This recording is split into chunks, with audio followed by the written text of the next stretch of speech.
tere tulemast Paidesse, klaveripoeg Rein Rannap või kas sa selles eas mehesena ennast enam pojaks lubad nimetada või?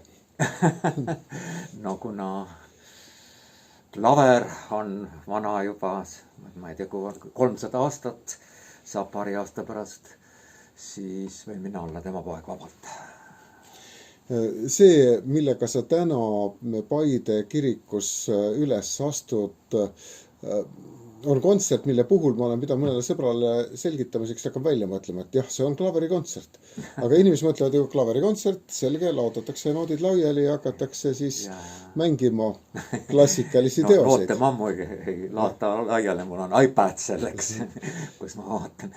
Ei, klassikalised teosed eriti palju ei ole ja needki paar katkendit, mis on siis kas töödeldud või on siis kõige tuntumad klassikapalad nagu Eliise või Türgi marss. Ja tegelikult on ikkagi populaarse muusika kontsert.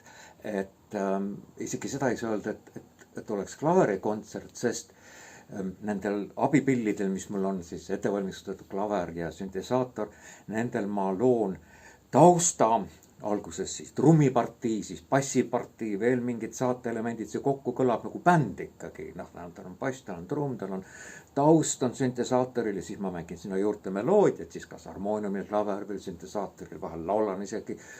Mul on palju, terve see ettevalmistatud klaver on täis igasugu abivahendeid, kõristeid, lasteklavereid, klaveri häälest ärakeeramis võtmeid ja ma ei tea mida. Ja mul on ka kaamera pandud selle ettevalmistatud klaveri kohale.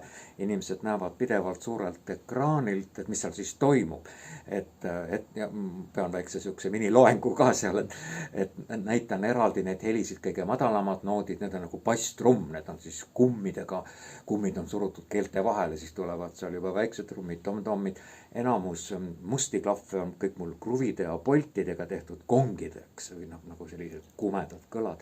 Mustad klahvid on tehtud siis kongideks. Mul endal oleks hea mõnus nagu orienteeruda, et mul sassi ei lähe. Et valged klahvid kõik on... Tekib selline omapärane pentatoonika, kus see siis toimub, eks ole. Ei, neil ei ole isegi seda kuulda. Nad muutuvad nii, see kõlapilt muutub nii totaalselt.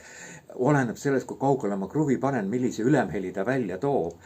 Et need on madalamad ja kõrgemad kongid, aga mingit häälestust on seal nagu võimatu tuletada. Neid ma siis nihutan vastavalt huvile, aga et mul endal oleks nagu selge pilt, siis kõik valged klahvid on plasteliiniga summutatud, need kõlavad nagu mingid lautod või harfid või sellised näppepillid. Ja nendel ma mängin vahel saatepartiid ja vahel meloodiat ka ja kongid on puhtalt siis nagu selliseks värviks. Ja siis ma ka seletan, kuidas töötab see looper, mis on siis mul arvuti programmi põhine, et mul tarvitseb näiteks ta basstrummi mängida pum-pum paar korda ainult, arvuti salvestab selle ja paneb kordama, kus vaja jälle jätab seisma, tuleb uus lõik, siis toob jälle tagasi. Ja nii ma salvestan kõiki lõike kõikidel pillidel, siis 4 pillil, harmoonium, süntesaator ja 2 klaverit, millest üks ei kõla siis nagu klaver, vaid nagu trummid. Salvestan erinevaid lõike, need jäävad sinna mällu, jäävad korduma. Vahepeal ma mängin jälle midagi nagu otse, siis tulevad mõned lõigud tagasi, nii nagu see on kõik programmeeritud. Ja mul on väga tubli helirežissöör, kes siis kõike seda nagu miksib, neid arvutist tulevaid ja päris helisid. Ja igasugu üllatusi on seal veel plaanis, kõik ei taha ära rääkida, ma ei tea, võib-olla peaks, et inimestel huvi tekiks, aga kokkuvõttes see näeb nagu pop- või rock-kontsert ikkagi välja, mitte nagu klaveri õhtu. Väga põnev, kuidas see asi kõik kõlama hakkab. Mul tegi selle juures üks niisugune küsimus, et mulle tuli meelde oma keskkooli ajast, kus me tegime sellist hullu asja klaveriga, et panime knopkad vasarate otsa, et kõlaks nagu aapa.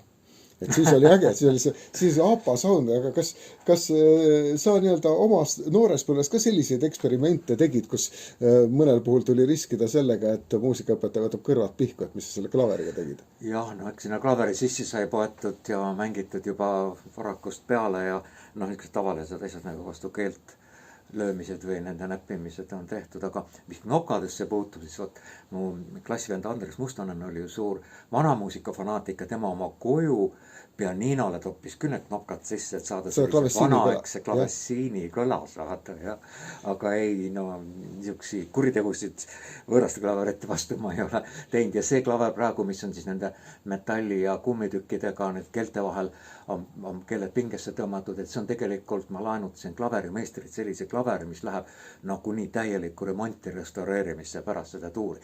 Mitte, et ma arvaks, et mu teguviis midagi halba selle klaverile teeb, lihtsalt igaks juhuks. See on täna siis Paide kirikus. Ja siis pool tuuri on ju veel ees. Ja ma just mõtlesingi, et homme on Tallinn, siis mul mälus tuleb öelda, kas laupäeval on vist Pärnu. Keila, Pärnu, Haapsalu, Kuressaare, Kärdla, jah. Esimesed kontserdid on tehtud, kuidas rahvas selle omaks võtnud, vastu võtnud? Väga hästi on vastu võetud, rahvast on olnud ka kenasti, no väiksemates kohtades vähe, aga näiteks viimased Otepää ja Tartu on olnud täitsa täiskirik viimase võimaluseni.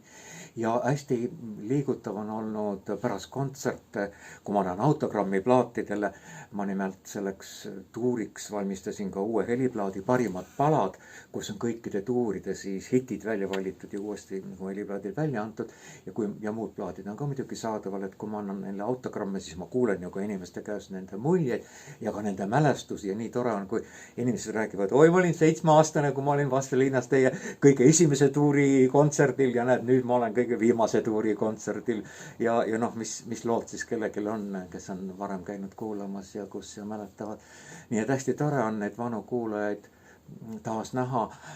Mis ma tahaks Paide publikule üldse öelda, et see kontsert ei ole tegelikult üleni selline nostalgiline või mälestuskontsert, et muidugi tulevad kuulama need, kes käisid 25 aastat tagasi ja kuulavad seal oma tuttavaid meloodiaid, aga sama huvitav võib see olla ka noorele kuulajale, kes on seni kuulanud ainult pop- ja rock-muusikat või kes on muusikaõpilane, sest et noh, nagu ma siin ka rääkisin, et tegelikult see helikeel kõikides nendes uutes lugudes poole kava ulatuses on ikkagi tänapäevane popmuusika ja ma ei esita seda ka klaveri, vaid samavõrd, eks ole, siis süntesaatoril, basskitarril, seal arpeggiaatorid ja kõik need tänapäeva popmuusika võtted on kõik seal rakendatud, nii et see võib vabalt, keegi just ütles, et meenutab nööpi või seal mingit, see võib olla täitsa tänapäeva mingi reivi või no, klubi õhtu mis nüüd rocki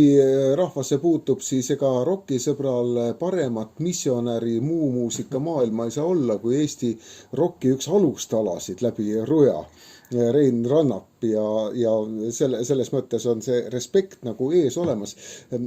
Mul oleks selline küsimus, ma ei tea, kas seda on kunagi keegi taibanud varem küsida, et kas sa oled tundnud vahel ka sellist teatavat missionäri rolli? Ma ühes pikemas saates siin nimetasin, kuidas ma selle valge Bachi plaadi kunagi õhukeseks kuulasin, et sa oled ilmselt juhatanud oma sellise kaksik taustaga läbi rocki tausta ja läbi klassikalise muusika tausta ikkagi väga palju inimesi oma elu jooksul muusikas laiemat pilti nägema kui oma lemmikžanr. Loomulikult kuulajate suhtumine nii minu muusikasse kui samavõrd muusikasse kõige laiemalt on mul olnud alati kogu elu tohutult oluline, alates kooliajas, kus ma teistes koolides tegin loekontserte ja püüdsin hirmu ära võtta inimestelt selle niinimetatud klassikalise muusika vastu ees. Ja siis mul oli ju televisioonisari Muusika väikese M-iga selle sama mõttega ja kogu see klaver tuleb külla. Ettevõtmine ongi ju, see on jah puhas muusikapropaganda või selline missioonitöö, et tõesti ma panen löövad pealkirjad nii kontserdisarjadele kui ka lugudele eraldi, seekord ei ole mul kava trükitud, vaid ekraanil ilmuvad kõikide teoste pealkirjad, samuti on internetis kodulehel on võimalik seda jälgida kontserti ajal. Seda ma õppisin Hispaanias koroona ajal, kuidas kavaraamat viidi internetti. Ma hoolitsen sellest, et see muusika jõuaks kõikide inimesteni, ma kannan kaasas lisatoole selleks, mitte et kirikus ei jätkuks neid, vaid ma panen neid ettepoole ja ma panen neid sinna keskele vahele, et inimesed oleks mulle võimalikult lähedal, et nad näeksid ka seda, kuidas ma mängin. Absoluutselt kõikidel tuuridel olen ma oma pillid tõstnud üles poodiumitel, no siin täna Paides on loomulik poodium kirikus olemas, aga enamuses ei ole, et seda suurt vaeva ma olen näinud, inimesed näeksid, kuidas mu käed liiguvad klahvidel, et kõike seda nagu lähendada ja publikut paremini paremini tunnetama ja õpetada. Ma just sain sõnasabast kinni, et mitte aru saama, et ma olen alati rõhutanud, et muusikas, samuti ka mitte klassikalises muusikas ei ole midagi aru saada. Seda on vaja lihtsalt tunnetada, nautida, kuulata, et mõistusega pole seal suurt midagi teha ja need varasemad teadmised muusika ajaloost ei aita siin ka kuigivõrd. Et selles mõttes ma olen need kavad alati kokku pannud nii, et nad on igale ühele ka täiesti ettevalmistamata kuulajale ja ma olen ka sellel tuuril juba nendel viimastel päevadel kuulnud, kuidas inimesed, ma tulin esimest korda kontsertile, tõesti ma ei osanud midagi oodata nagu puhta lehe, nagu mulle kohutavalt meeldis, nii põnev oli ja nii vahva ja muidugi, sest esiteks on mul läbi mõeldud kõik see kava, kuidas ma seda, see muusika ja, aga teiseks, kuidas ma seda esitan, eks ole, et ma panen alati nagu maksimaalselt emotsiooni sinna sisse, et ma elan alati mängides iga hetkel uuesti seda muusikat läbi, on see siis mu enda kirjutatud või on see mingi klassikatöötlus, natuke on ka improvisatsioonilisi soolosid seal orelil rockmuusika saatel ja klaveril õrnad lüüriliselt ja ühesõnaga, ma pingutan selle missionitöö nimel.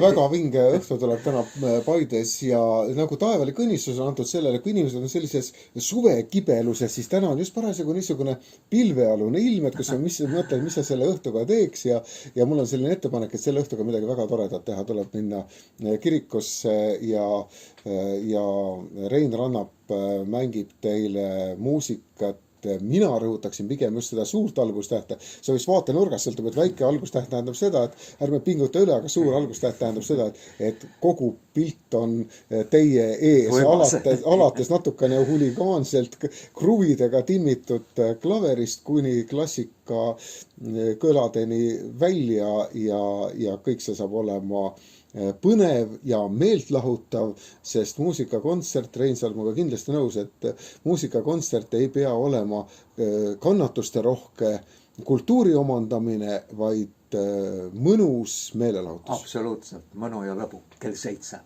Vaat nii.